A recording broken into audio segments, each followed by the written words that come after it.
Bismillahirrahmanirrahim. Welcome back to speech processing. So we'll be continuing our discussion from last time when we were discussing resonance, and we went into quite a lot of detail of what resonance is and how resonances can be set up on elastic objects. And last time we saw the example of strings or strings के ऊपर किस तरह से you can set up various standing waves. We also looked at a comparison between the transverse and the longitudinal way of interpreting waves. So it is true that we can set up these resonant frequencies on both in the form of both longitudinal as well as transverse waves. लेकिन इसके साथ साथ we have also seen that a compressional wave could also be represented just by using similar representation as we do for transverse waves. और ये सब कुछ आपके लिए नया नहीं है, हम इससे पहले भी प्रेशर ग्राफ्स बनाते रहे हैं, इससे पहले भी हम एम्पलीट्यूड वर्सेस टाइम ग्राफ्स जो है वो क्रिएट करते रहे हैं. So let's continue our discussion, and today more specifically we'll start talking about resonance patterns and resonant frequencies in tubes. So the reason why we are looking at these resonant frequencies in tubes is because our vocal tract itself could be considered a tube, and in fact it can be modeled by using the same mathematical models as we use for modeling the resonant frequencies in tubes. So let's begin with some very simple examples, and let's try to build the maths for that, and then we'll get into some experiments to basically test our understanding. So if you remember from last time, we saw one example of a compressional standing wave, and that was in case of a tube which is closed on both ends. And you remember that at that point we discussed that wherever a closed end of a tube is, we can only have a node. So we cannot have an antinode here. We cannot have any movement of molecules on the closed end or near the closed end. So therefore, there would be a node here. So definitely there is a node here.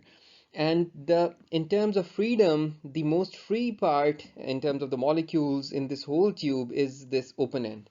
So the first standing wave, the lowest frequency standing wave that can be set up in this tube is the one that you're looking at on your screen.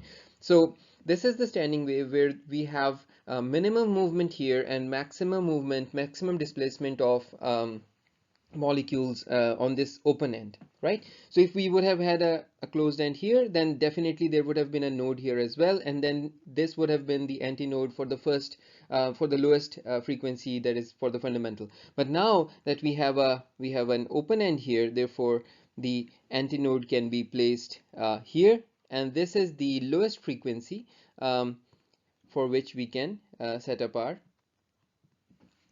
standing wave. All right, so this is the fundamental.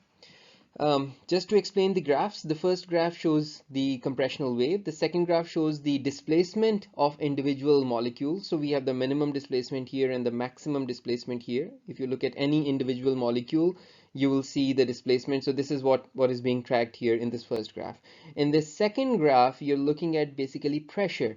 So pressure that is being exerted on in a particular region. So you can see that the maximum pressure that is being exerted is this place. Like this is where you're finding the maximum pressure variation. That once it builds up to this side. So usually when we'll be drawing these pressure graphs, you'll find that the peak pressure would be around the nodes.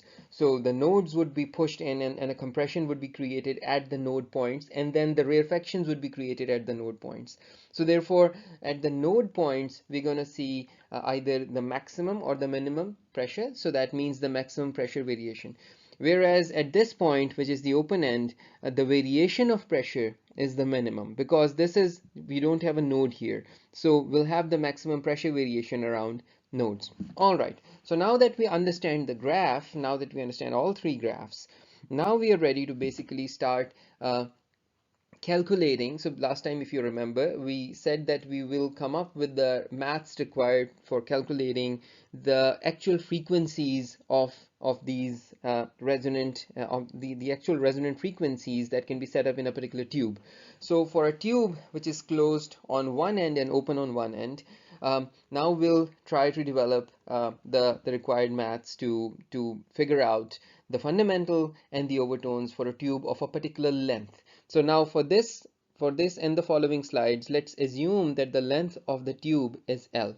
So L is the length of the tube. All right. So now we want, as a first step, eventually we want to use the formula V is equal to F lambda and somehow utilize this to figure out the F. So that's our eventual goal. So just showing you what we are eventually headed to do. So for that, as a first step, what we're going to do is we'll just try to establish a relationship between the length of the tube and the wavelength of the fundamental. So in this case, it's the fundamental. So in the wavelength of the standing wave. So if you look at this standing wave, you can see that if I want to complete this wave should go like this, and that would be half of the wavelength, and then again like this, and that would be the complete wavelength, right? It would be somewhat like this. So if you look at this diagram, and let me rub what I have drawn and also make things a little bit cleaner so that you can understand what we're trying to do. All right, so you can see here that the relationship between L and lambda at this point is that the length L is only encapsulating 1/4 of the wavelength. So L is equal to lambda by 4. So therefore lambda is equal to 4L. By the way, this is something that you've already done when you calculated speed of sound in your school or in your college, and you did an experiment where you filled the tube partially with water and you varied the length of the channel, the air channel in the tube, and you set up these resonant frequencies to find out the speed of sound, the V in the formula that I just showed you. However, right now we are interested in it from a different perspective. All right, so we're going to use V is equal to F lambda, and we're just going to convert it into F is equal to V over lambda. And now we have both V, so we know the speed of sound. Roughly at room temperature, it is anywhere between 330 to 340 meters per second, and lambda we have already calculated. So we get our fundamental, or the first resonance, or the first harmonic. All of these terms apply to this.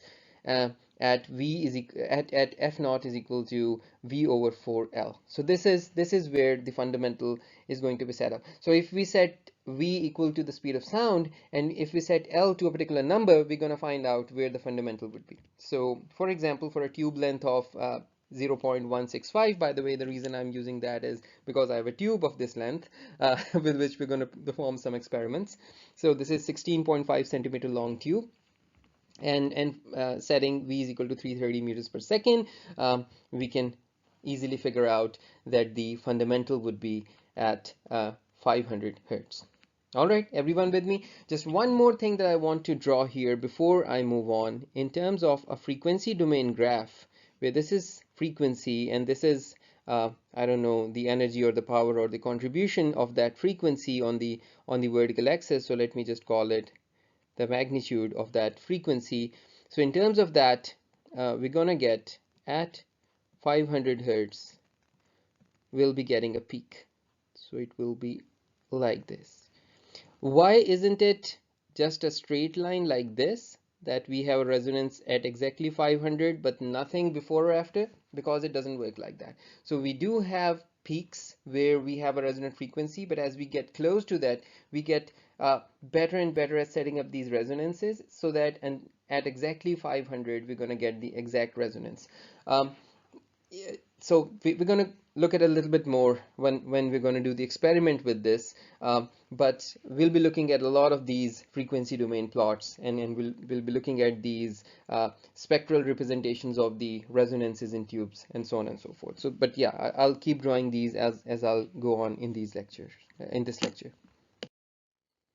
By the way, I would like to thank Dan Russell once again for creating these amazing visuals that we are using to explain these standing waves in the tubes. So I have placed the link at the top of all of these pages where I've used his visuals. All right, so moving on to the second resonance. So the second resonant frequency that's going to set up in this tube, which is open at one end and closed at one end, is this what you're looking at on your screen. Again, how do you basically hypothesize what this would look like. You place a node at the place where nothing else could be, and you place an antinode where nothing else could be. So that gave you the fundamental. Now what more can you do? You can place another node somewhere in the middle, and that gives you antinodes here. So you get node, antinode, node, antinode. So this gives you the second resonance. So in case of this resonance, if you want to establish a relationship between the length of the tube and the wavelength of this resonant frequency, it would be, so you can see the 3/4 of the whole cycle of this wave is inside the tube. So therefore L is equal to 3/4 lambda, and lambda is equal to 4L by 3. All right, now plugging it into this, F is equal to V over lambda, we get F1 is equal to 3V over 4L, which is where this V over 4L is essentially your fundamental. So this is F1 is equal to 3 times your fundamental frequency. Now that means that when something is 3 times the fundamental frequency, it is essentially the third harmonic, where fundamental is the first harmonic, and twice the fundamental is the second harmonic, and 3 times the fundamental is the third harmonic. So this is an interesting point which I really want you to focus and pay attention to. So you see here that this is the second resonance. The first resonance was the fundamental. This is the second resonant frequency. There was no other resonant frequency between the fundamental and this. ये इन दोनों के दरमियान और कोई resonant frequency setup नहीं हुई है, सिर्फ वो पहली fundamental थी, दूसरी ये है. However, this tube completely missed the second harmonic. The second harmonic was completely missed. It did not resonate. So यहाँ अब हम उस पॉइंट पे पहुंच गए हैं कि मैं आपको फ़र्क बता सकता हूँ, जो मैंने पिछले लेक्चर के शुरू में कहा था ना, कि अभी हम उस पोजीशन पे नहीं है कि मैं आपको समझा सकूं कि क्या डिफरेंस होता है रेजोनेंट फ्रीक्वेंसीज में और हार्मोनिक्स में, क्योंकि वहाँ पर your first resonance was your first harmonic, your second resonance was your second harmonic, your third resonance was your third harmonic. So वो सिंपल एग्जांपल्स थी. यहाँ you can see, by the way, that those examples also hold true for strings which are clamped at both ends and also tubes which are closed on both ends. वो अभी हम देखेंगे. लेकिन for this tube which is open at one end, you find that this is basically missing out on harmonics in terms of its resonant frequency. So the first resonant frequency is the fundamental. The second resonant frequency is 3 times the fundamental, which is the third harmonic, not the second harmonic. The second harmonic was missed. All right. So now you know the difference between the two as well. So therefore, in order to, by the way, give these resonant frequencies a different name and start calling them first resonance, second resonance, third resonance, we call them formants. This term is specifically used for the resonances of the vocal tract, and we'll see that it's a little bit more complicated than a resonance in a simple tube. So the complete description of a formant is the resonant frequency of the overall vocal tube or tubes, if we look at the nasal and oral cavity both. So and it looks at that system as a complete system rather than individual tubes. However, for now, you can start calling the resonant frequencies as the formants. So the first resonant frequency would be F1, the first formant, capital F1. This would be your first resonant frequency, this would be your second resonant frequency, this would be your third resonant frequency, just bearing in mind that this is the resonant frequency of the whole resonating system rather than the resonant frequency of a single tube. Here, the whole system is essentially just a single tube, but eventually we're going to see systems which are made up of multiple tubes, and the formants would be the resonant frequencies of the overall tubes. Got it? So I hope now it's a bit clear that there is a difference between resonant frequencies and just the harmonics. All right. So now just calculating this is basically just 3 times the fundamental, so it comes to 1500 hertz. So now in terms of our spectrum, we have these two peaks at 500 and 1500 hertz. However, there is another thing which is noteworthy, and let me use a different color for that. In reality, you're going to find out that the first peak would be this high and the second peak would not be as high as the first one. So in theory, yes, we can make these peaks, or in theory, we can even make these lines. This is the first resonance, this is the second resonance, and so on. However, in practice, you're going to find out that the first resonance would be the loudest.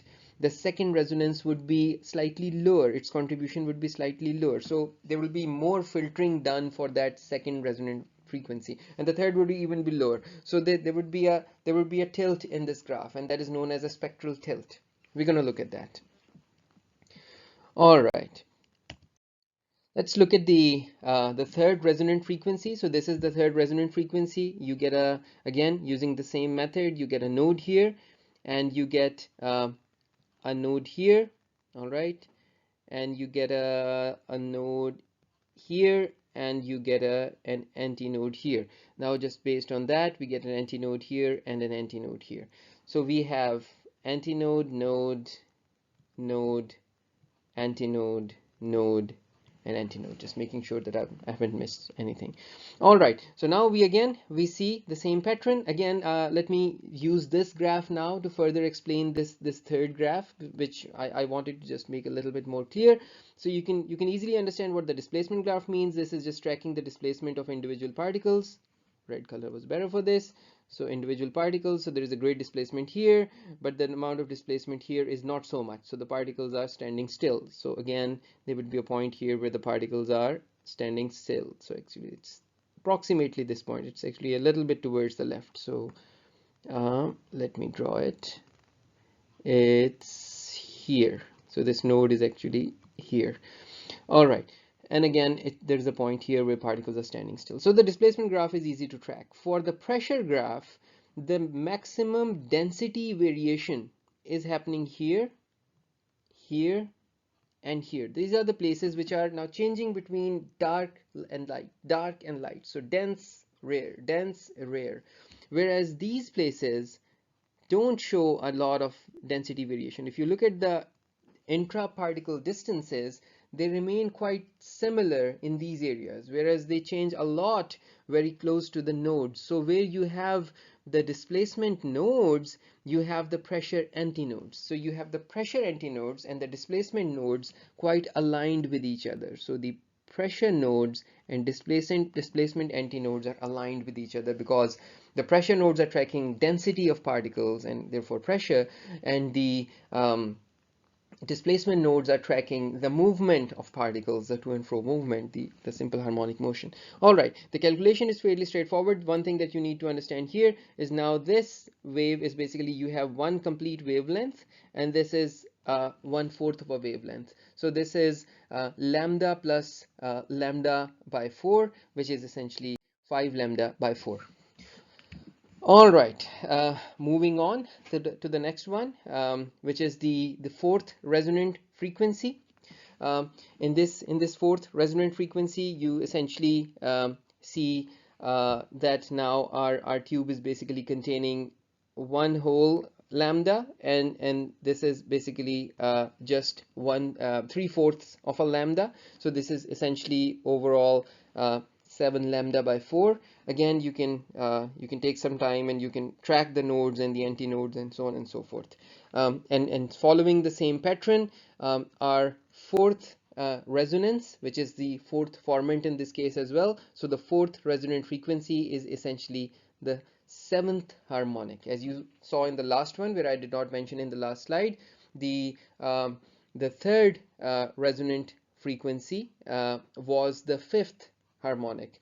So now this is the fourth resonant frequency, which is the seventh harmonic. So we're getting odd numbered harmonics. So essentially the formula that I will talk about in the next slide, we just have this n into v over 4l, where n goes over the odd number multiples, so over odd numbers, so 1, 3, 5, and so on and so forth. So again, here you have this thing multiplied by 5, so you get 2500, and you can draw that here.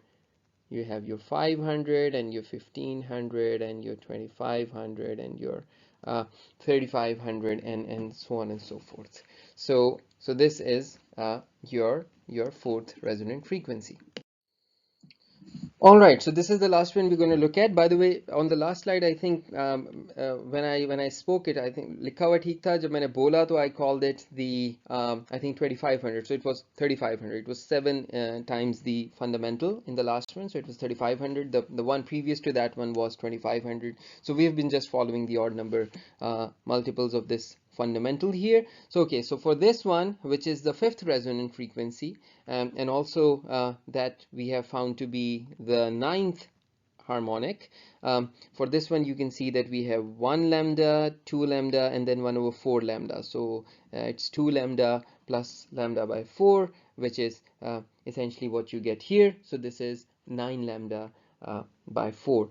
And once you calculate it, you get 9 times the fundamental frequency, which comes out to be, for our particular tube of 16.5 centimeters, it comes out to be 4500 hertz. And here you basically see, so Dan has very nicely created these red examples. This should really help you with understanding both of these graphs if you have not grasped any part of that as yet. You can see both the displacement, as well as you can also track the density changes in both of these places. There is hardly any density change here if you look at the circle that I've drawn, but there is a lot of density change here inside the circle that I've drawn. And similarly, you don't see any movement here, but you see maximum movement here. All right, so you can track the nodes and the antinodes, and now finally we are able to draw our resonant frequency spectrum. So it's somewhat like this: 500, 1500, 2500, 3500, 4500. So you have your 500, 1500, 2500, 3500, and 4500. So these are the resonant frequencies. This is my F1 for this system, this is my F2, this is my F3, this is my F4, and this is my F5. These are the resonant frequencies, and these tend to be, so this is my let me just use a different color here. So this would be the fundamental. In this case, by the way, it won't always be true, but for resonances, yes, this is the fundamental resonance. So this is my first resonant frequency, which is the fundamental or the first harmonic. This, in this case, is the third harmonic, the fifth harmonic, the seventh harmonic, and the ninth harmonic that is resonating in this tube. Okay, so I hope this is all clear to you. Now that we have established all of this, now we are ready for an actual experiment to see whether we can hear some of these resonances. So in the next slide, we'll basically go over an actual experiment. So let's do our little experiment. I'm going to be using this tube, which is closed from one end and open from the other end. For this experiment, I measured it and it comes out to be approximately 16.5 centimeters. It's a little bit less than that, but yeah, that's fine. We also don't know the exact speed of sound at this at the current temperature. However, using the tube length and knowing the resonant frequency, we can actually backtrack and actually find out the speed of sound in the current atmospheric pressure and temperature. But yeah, what we're doing right now is just to try to set up these resonant frequencies. So what I'm going to do is I'll just start with a low frequency. I'm using here again the frequency tone generator. So I'll start generating a sine wave at a lower frequency of around 200 hertz, and then I'll continue building up until I reach close to 500. So somewhere close to 500 I should find my resonant frequency. Please also notice that as we will be getting closer to the resonant frequency, the sound will become louder. So I will not be changing the volume here at all, but the sound will become louder. And once I reach the resonant frequency, I'll basically detach this cell phone from the tube, and you will hear the difference in the volume. So for this, you need the volume. All right, so let's run it. It's 186 hertz. It's 186 hertz right now. And can I basically do both of these things together? I probably can. However, it would be painful to basically move it, but yeah, anyhow, okay, it's too painful. All right, I'll just hide it from you and just increase the frequency. So 300 hertz, you will be hearing a usual increase in loudness because you already know कि जैसे जैसे हम frequency को high करते हैं हमें volume loud सुनाई दे रहा होता है. That's fine, but trust me, when we're going to reach the resonant frequency, when we're going to hit the resonant frequency, that loudness would be way more compared to this loudness. All right, we are at 300 hertz right now. 422 hertz. All right.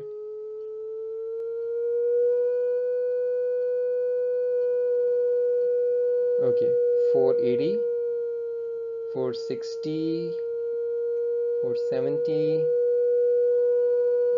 486, 489, 490, 500. It's a little bit lower than that. So this is the point. 488 hertz. All right. Now I'm going to detach these two things from each other, and you can feel the difference. All right. Feel the volume.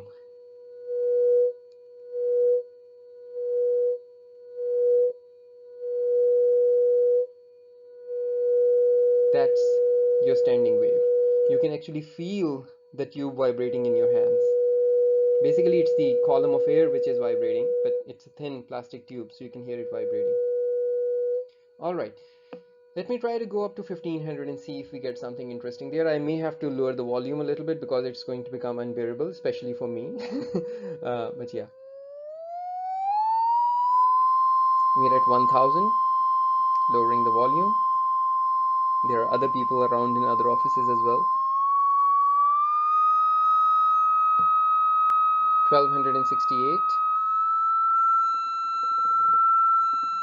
I'm already getting somewhat of a resonance at 1340.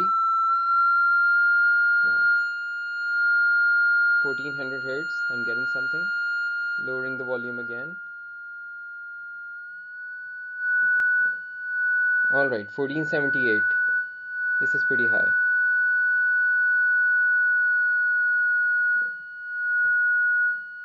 1457.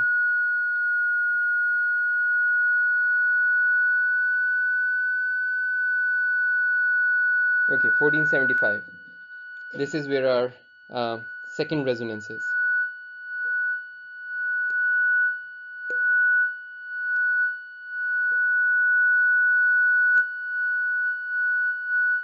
Got it? So you can keep tracking these. You can keep increasing the frequency, and you can keep tracking these resonant frequencies.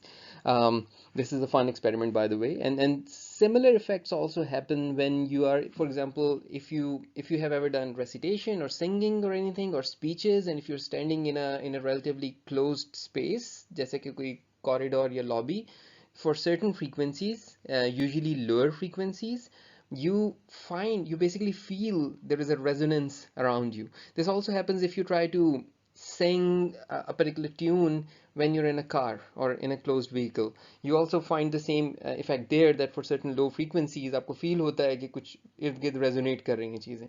So yeah, you can set up these resonances practically anywhere. We do all the time. So but now you have seen for the first time, so you have observed two things. As we get close to the resonant frequency, the volume gets louder, meaning that we're getting some resonance. And as we hit the actual resonant frequency, we get very loud resonant sound. There is more happening here than meets the eye, or the ear in this case. For example, these tone generators are not perfect, as we'll be seeing in today's lecture at a later stage. Ideally, we should have tuning forks, which basically produce more of a pure tune, more of a pure tone. However, we will be seeing today that when natural bodies oscillate or vibrate, they usually don't produce a pure tone. However, still, that sound, although there are other sounds, other waveforms or other frequencies present in the sound, the one that we are looking for is definitely present. So the 500 was definitely there when the resonance was set up. There were other frequencies present in it as well, which were not contributing negatively to this experiment. All right, so if this last statement is not very clear, don't worry, it will become very clear to you very soon. All right, so now that you know how to basically calculate these frequencies and their relationship with the length of the tube, we can move a little bit faster. So I don't need to go through the whole math now for tubes which are open at both ends and closed at both ends. So let's really quickly look at that. So at the top you see what we have already done. So these are the relationships between the lengths and the wavelengths and the length of the tube, and also the frequencies.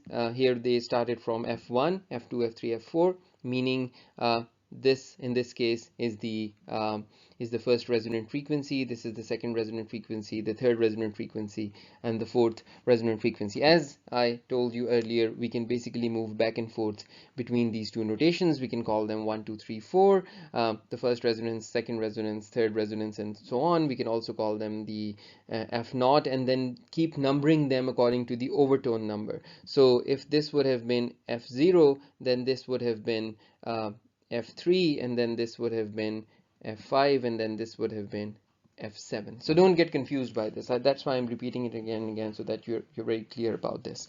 All right, at the bottom you see a tube which is open at both ends. Now when we have tubes which are both open at both ends, therefore the maximum displacement points would be placed at the ends of the tube, and the point which is most constrained would be in the middle of the tube. So that's where your that's how your first resonance gets set up.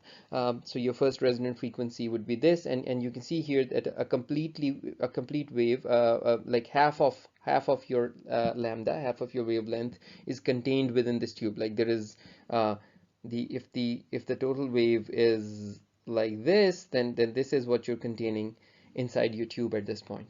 All right, so this is half of lambda, so L is equal to 1 over 2 lambda, so lambda is equal to 2L, so your first resonant frequency is V over 2L. The next one would be where you get a node here and a node here, and the maximum displacement points antinodes here and an antinode here.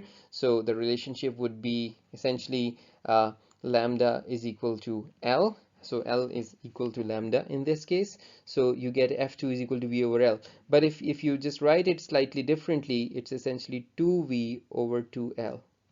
So this is twice this amount, right? Because this 2 in the denominator got cancelled here, right? So you get V over L. So this is half of this amount, right?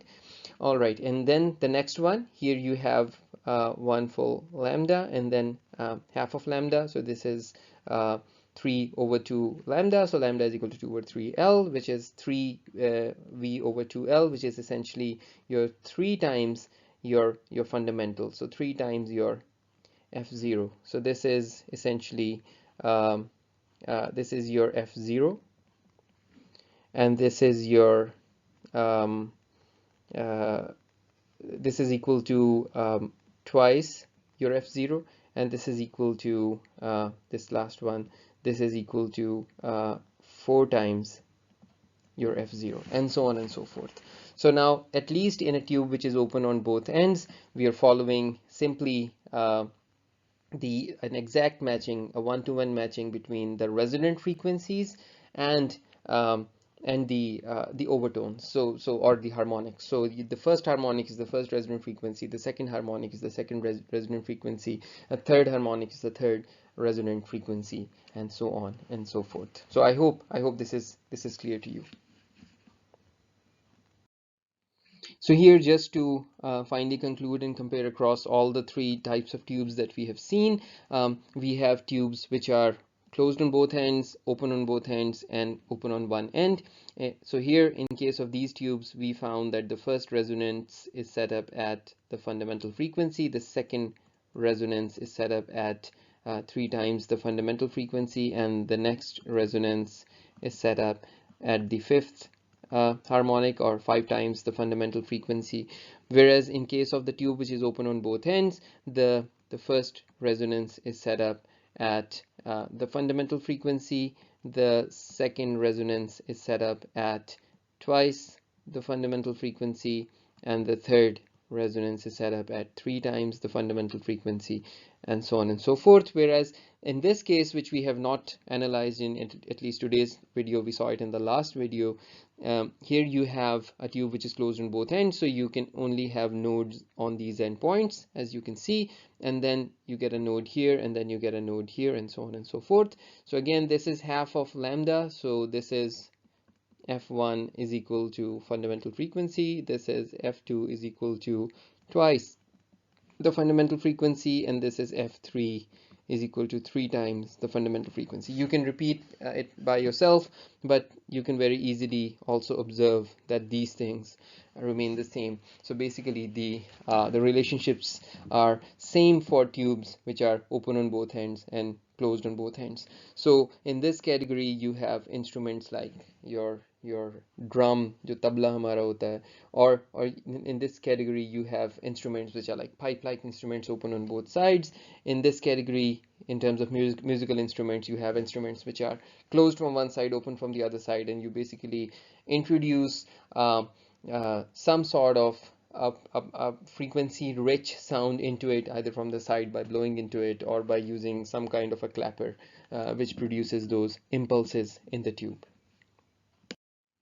Alrighty, so with that, now we are ready to return back to the articulation and the articulatory phonetics that we left behind 3-4 lectures back.